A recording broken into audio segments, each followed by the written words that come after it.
Hello guys, in today's video we'll be learning about how to keep two videos in Instagram. So let's get started. First you need to make sure that your Instagram app is installed, and so open your Instagram app.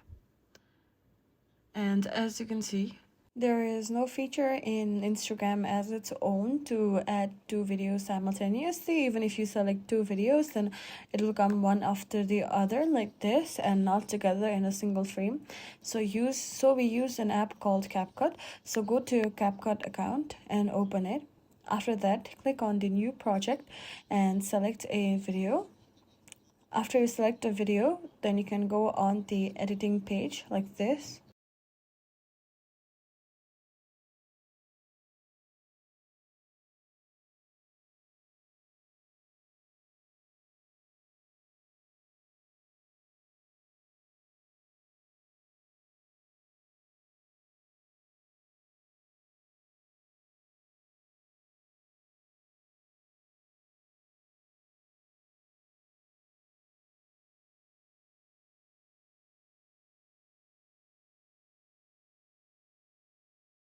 You can then make the aspect ratio as you would like and then shrink the video to fit the screen as you'd like. I've added a second video as well on the screen, and I will pinch it again to make it properly on the screen like this. Now you can see that there are two videos on the screen, and you can add landscape or portrait videos as you like, and this will download now like this.